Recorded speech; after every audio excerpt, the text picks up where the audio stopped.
Now, the studio tour was Disney's original idea for a theme park, but of course we all know that Disneyland came first, followed by the Magic Kingdom and Epcot Center here in Orlando. Well, but in this case, the wait seems to have been worth it. Our journey backstage begins aboard rubber-tired shuttle trains that plunge you into the midst of movie making. Even though the studio is in Central Florida, to the cameras it looks like the heart of the Big Apple. These look like real buildings, but remember, these are just facades. This is a movie backlot. And even though the buildings look like they're made of cement and bricks, they're not. Believe it or not, they're made of styrofoam and fiberglass. That's pretty impressive.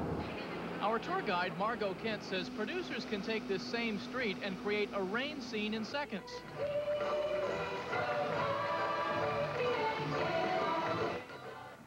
Need authenticity? Just cover up that Florida license plate with a New York tag, and then add plenty of extras.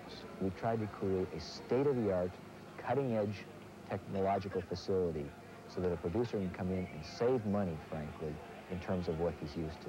Was a need for Ted Kay says producers who need a residential look will find it just a block away, where 8 homes depict architectural styles representative of various regions of the country. And don't be surprised to see one of Disney's favorite cars in a driveway, Herbie the Love Bug. These, of course, aren't real homes, just facades. Making a movie requires more than actors and cameras, you know. The Backstage Tour rolls right along the crafts department. Here you can watch seamstresses at work in one of the most extensive wardrobe departments in existence. You'll drive by the lighting, camera, and grip department, and past the scenic shop where set building takes place. From here, you're off to the 3 sound stages where you can watch actual television shows in production. If you're a guest in the park, it's magic. You know, you walk through and suddenly, oh my goodness, you're on a stage. From our point of view, from the business of running a professional production facility, the lines are very clean and concise. Our production operations are in no way hampered or involved with the tour operation. And that's a function of us having had the luxury of designing this place to specifically do both things well. Studio director Bob Allen says the film and television industry are using the studios more than even Disney expected, and the push is on to expand. Keeping the Backstage Tour and the studio operating in harmony is the job of St. Petersburg native Bruce Laval. We knew that the people would come in early and they want to go on the Backstage Tram Tour first because people kind of come in and go to the right, so we made sure we had plenty of capacity there in the morning. And it takes about 1.5 hours to 2 hours to finish that experience.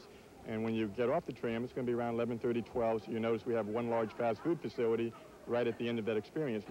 And to his credit, and in sharp contrast to yesterday when the park had to close the gates 20 minutes after opening, shorter lines existed today, yet the same number of people are here.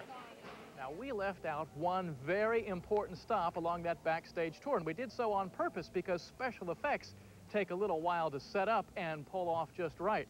In a few minutes, we'll come back with the story of Catastrophe Canyon. Kathy, I know you've been stargazing out here. A lot of the stars go right there to the Brown Derby. Don't be surprised if you bump into Bob Hope there. That's what it is, the beautiful, fabulous reproduction of the Chinese theater from Hollywood. There it is. And you know what they have out front? They have, just like they have in Hollywood, they have all the sidewalk area, and they got the stars have their names, and they put their handprints and footprints. See, here's Donald Duck, the one and only. He just put that on there yesterday. And down here, John Ritter, his feet are backwards, and he only has 3 fingers. He's trying to be a clown. He put his birth date instead of the day that he put it down. What a clown Ritter is. There's another one over here. Speaking of clowns, it happens to be my personal favorite. Look at here. This is Pee Wee Herman from the Saturday morning TV show. It says, "Arr, your pal, Pee Wee Herman." And if he were here, he'd say, "Ha," personally. And, of course, look at this, the Pee Wee Herman bow tie. I thought that was kind of neat. Now, the great movie ride you mentioned is inside the theater, as you said. Now, Disney doesn't like us taking pictures in there, so the real way to get a feel for this is to come yourself. And when you do, I know you'll appreciate Disney's attention to detail. Not only the performance, the voice, but it's the attention to the detail of the clothes, you know, from the tip of the hat to the tip of the boots. I mean, they didn't miss a trick. That's Michael Wayne talking about the animatronic version of his father, John, in the great movie ride. The Duke is one of the classic actors portrayed in this 18-minute journey through famous movie scenes. The most memorable appearance is that of the Wicked Witch of the West from The Wizard of Oz. Project manager Robin Reardon says the witch is the most sophisticated animatronic figure ever made. She can move much faster than the old animation. She has individual digit control. We can control more of her face muscles, so it makes her look more lifelike. She's phenomenal. There's also James Cagney, Tarzan, and a scene from Alien. Sometimes the parents are on the floorboards, and the kids are screaming and loving it. And something new from Disney, these scenes have real live actors too. And so you become a part of the scene that you're in. You're not just riding through and looking at something. You are very much a participant in your adventure. Let's talk to some folks who've been on the ride. It was wonderful. Yeah? Yes. What was your favorite? Probably the part where they got the alien. It was neat. I liked it very much. Oh, I thought it was real interesting. Especially they had the effects that you could really feel, and it was really neat. It was different. It was exciting. It actually shows the technology that they've developed over the years, and for the kids to kind of see some of the movies of the past and the black and white films and the stars and see how it's developed. That was very well done. In fact, the whole car applauded at the end. So, yeah. And you know what? The next show's about to start in 3 or 4 minutes, so I'm on my way in there. When I come back, I'm going to tell you what's for dinner here at Disney-Mgm. Some great restaurants. Here there are. Thanks, Steve. Thank you. Okay. The special effects designers are challenged with creating the desired effect so that it not only looks real, but still poses no danger to the actors. Well, coming up in this half hour, we're going to take you on the Backstage Tour where you'll see and feel that special effect. Catastrophe Canyon. We managed to find the other main attraction at the theme park, stargazing.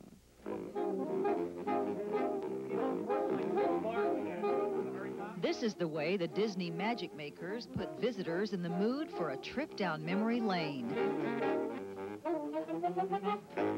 Setting the stage with scenes from the golden days of Hollywood. You can even stand at the intersection of Hollywood and Vine. Oh my goodness. But the most popular nostalgia setting is the Primetime Cafe, which recreates the bebop, chrome, and pastel shades of the 50s. Oh, look, Lucy. For those who came here to turn back the clock, the memories came flooding back. A lot of the shows that I grew up with, and you almost thought that they were lost and gone forever. Now all of a sudden they're back with us, and it's kind of nice to see it. Buffalo Bob, Howdy Doody, and stuff like that. It makes me want to, we just talked about it, makes us want to go home and check out a videotape, you know, some of the oldies. This may look like California, but they're calling this Central Florida attraction Hollywood East, and many stargazers were fortunate enough to see some screen legends in person. Maury Amsterdam and Lauren Bacall, and I saw last night George Burns, and it was phenomenal. Because I live in New York, and I see them every now and then. I may go to the restaurants, but the atmosphere here is so different. It's like you're right in it. We saw Bob Hope this morning when we were coming in, and it was pretty exciting. You know, he was like as close as I am to you right now. Those who caught the Parade of Stars caught glimpses of some familiar faces from yesteryear and some from prime time. Betty White, Art Linkletter, Harry Anderson, Leonard Nimoy, and John Ritter. In fact, Disney has publicly promised that everyone who visits this park in the next 14 weeks will get to see at least one major star a day. 1, 2, 3, hands, look up, look up, look up.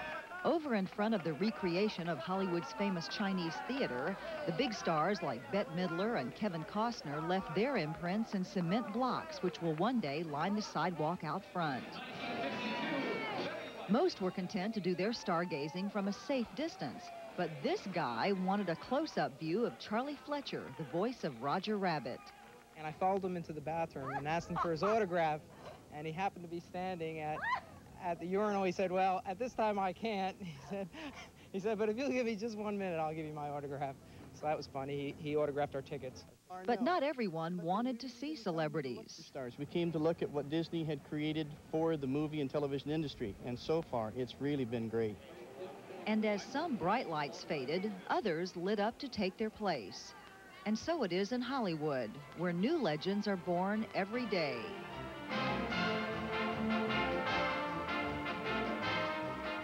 The magic of Disney doesn't happen by accident. Each building facade is carefully designed to reflect the original 1930s look of the old Burbank studios. And if you pay really close attention, you'll notice peppered throughout the park original artifacts and old props from the movies.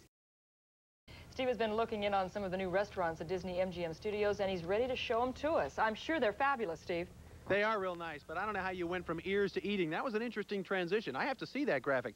You know, there are a lot of different restaurants here at Disney-Mgm, and there's one particular that I like that's over there, and it's because when you go there, you feel like you're home. A favorite of many visitors is the Primetime Cafe.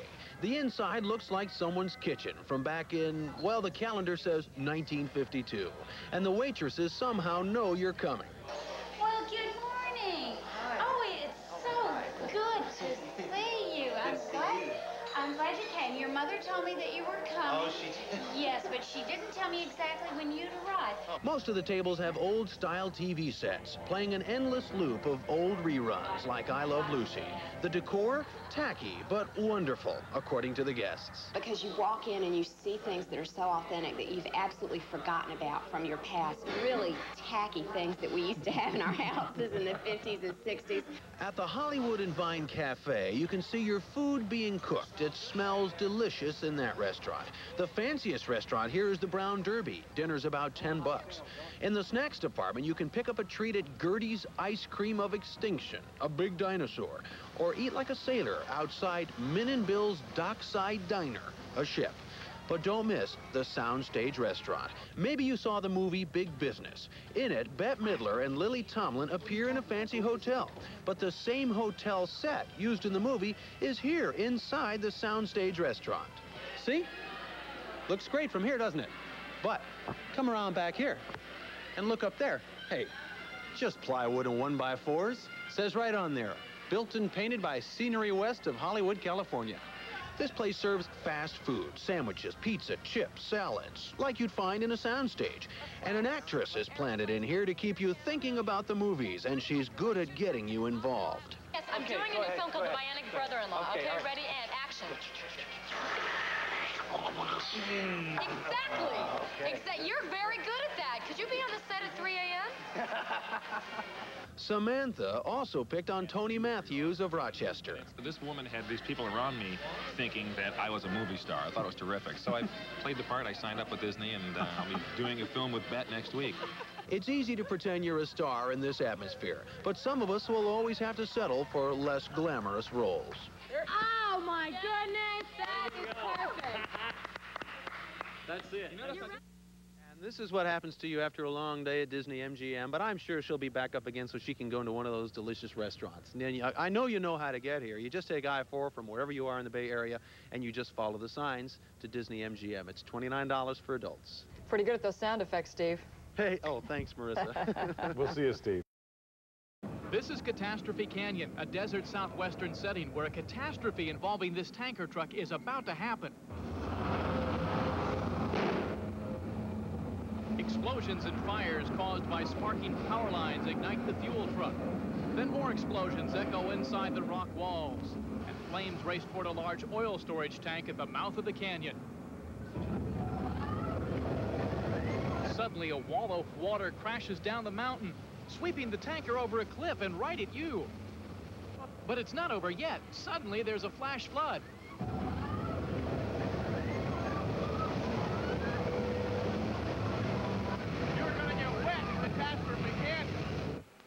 Richard Vaughn is the producer of Catastrophe Canyon. It's great to see guests see this for the first time and recoil in fright. I think one of the interesting things about this is, and one of the thrilling aspects, is that we've reached that point where the guests actually are not quite sure whether we're in control or not. And I think as human animals, I mean, there's this instinct to flee when you see an 8-foot-high floodwater coming at you at 50 miles an hour and you feel the heat. I think your reaction is pretty primal. Flash floods, the explosions, fires, they're all pretty impressive, but you dig into the statistics and it gets even more spectacular.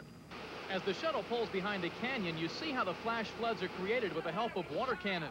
Now these air cannons can hold 275 gallons and shoot it over 100 feet. Now that's so powerful, if you were to take a basketball and put it in one of them, if you were so inclined, it could shoot it over the top of the Empire State Building. Those pumps could fill a 10,000-gallon swimming pool in 27 seconds, while the flash flood released at the end of the effect would fill the same pool in 2 seconds. It's definitely an attraction you won't forget. Your tour to Catastrophe Canyon is part of the Backstage Studio Tour, and right next door is the animation department. Tomorrow we'll take you inside, visit with some of the animators, including a couple who are Bay Area residents. We'll join you again tomorrow from the Disney-Mgm Studios theme park. Today we are doing the Backstage Tour at Disney-Mgm Studios. Take a look at this building. Okay, it looks real enough, right? It's got the New York brownstone. This could be a shop. It could be, a small hotel or maybe a library. It could be anything on a New York street. And that is how Disney has created so much of the stuff they have in their Backstage Tour back here. And they take people on this long tram ride back here and look at things. I'm going up the stairs to show you what they've done up here. See, this, could this be a New York brownstone tenement building? They got people's names up here and buttons. Let's go inside and see if anybody's home. There's nobody home. This is nothing at all but a facade. And how many people do you know live in New York have an airplane in the living room? That's an example of some of the stuff you see on the Backstage Tour here. And one of the other things is pretty ferocious, and it's called Catastrophe Canyon. The canyon looks like something out of the American Southwest. When you pull up on your shuttle tram, it's pretty quiet. There's some oil wells and an old tanker. After a while, though, it begins to rain. Next, your tram starts shaking, and before you know it, fire's broken out on one of the wells and at the rear of the tanker, and you can feel that heat. Next, a flash flood. 76,000 gallons of water start coming down. An 8-foot wall of it heads right for you.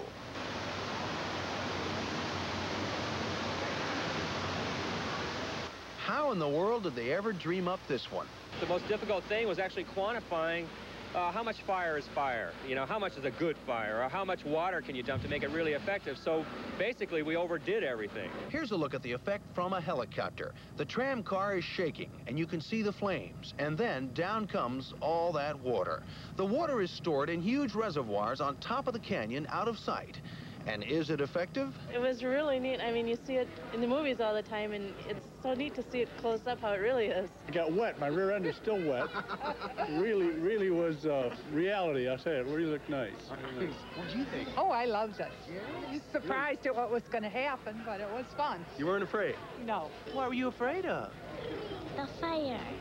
Isn't she cute? That fire is pretty ferocious, and like I said, you really can feel it. It's like you're by a fire in the cold of night, out camping or something.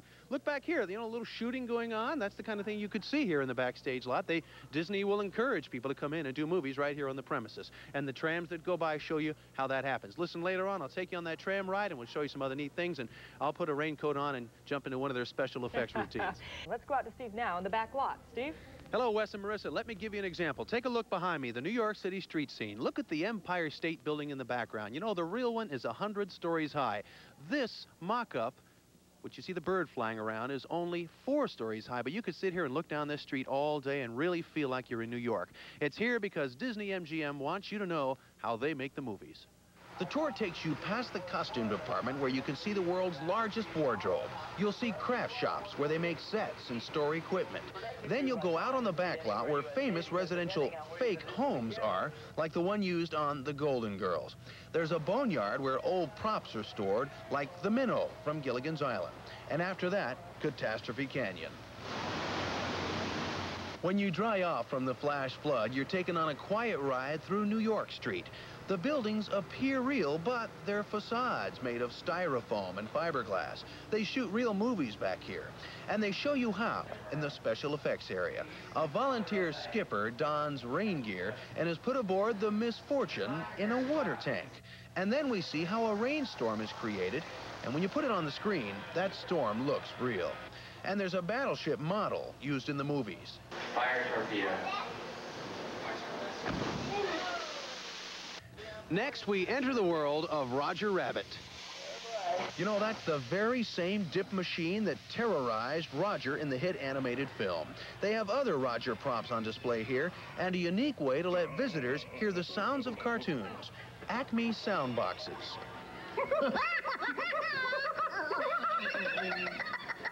Is that you making all that noise? You're sure? Well, who's making that noise? Ghosts. Next on your tour, visit the sound stages where actual productions are underway. And finally, don't miss the Disney Animation Studio. Watch cartoonists creating Disney's next feature and see the 52 Academy Awards this company's racked up over the years. And it all started with Steamboat Willie more than 60 years ago. Nobody's grown up in the last 50 years in America and doesn't like Disney, the Disney characters, and I think anybody would welcome a chance to get a little closer to them.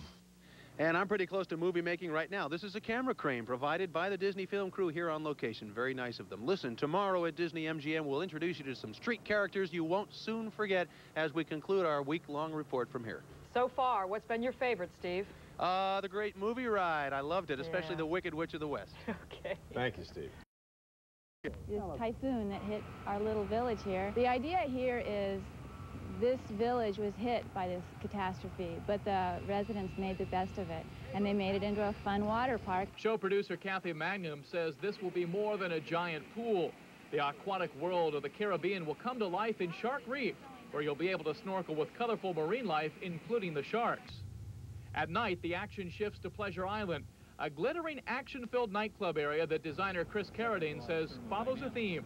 What they'll see is a street party, 7 nightclubs that run the gamut from country western, a comedy warehouse, a journey into the illusion of adventure, world travel that's been contained in artifacts on the walls of the Adventurers Club, the Zephyr Rock and Rollerdrome, which combines roller skating, live and discotheque dancing, and a bar and grill into a single nightclub, Mannequin's Dance Theater, which you'll just have to see when it opens to believe it. Having attended one of the test parties over the weekend, this may well be the one element that truly makes Disney World a complete resort.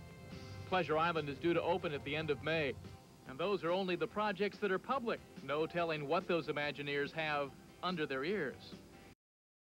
Let's join him on Hollywood Boulevard. Steve? Hi, Marissa. You sound like you'd be at home here. Hollywood. Here it is, Hollywood Boulevard, where the stars hang out and the would-be stars. And some of the other people you'll meet here will make you stop and stare. Pixel Muni is the first street character folks see here. He's always trying to get people into his cab. Let's sit on the mommy's lap here. We're going to get a bunch of you guys in here. I need a couple more. How about you two? You guys get in the front. Okay, get in the front with me, just on that side there. Okay, anybody else? Pixel says he's taking us for a ride, but when a crowd is gathered around, he loses his keys. I can't understand where my keys have gone. You know what?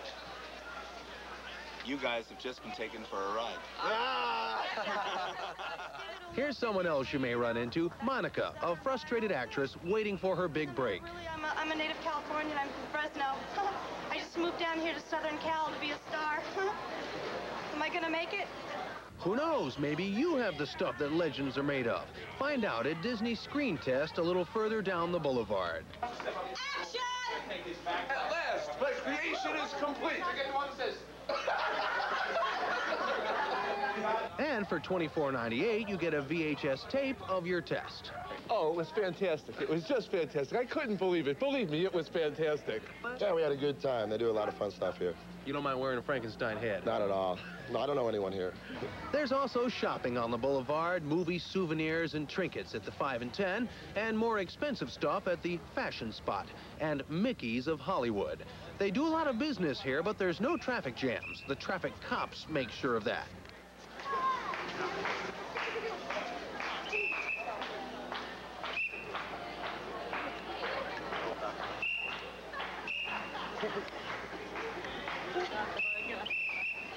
Further down the boulevard, we find Hawthorne Figueroa, a garbage man who teaches dancing in his spare time.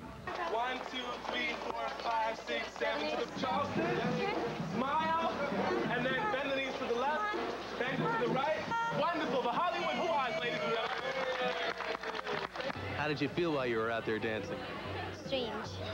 Disney bends over backwards to make you feel like a star.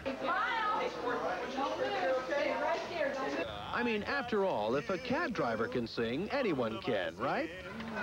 I got you deep in the heart of me. So deep in my heart, you are really a part of me.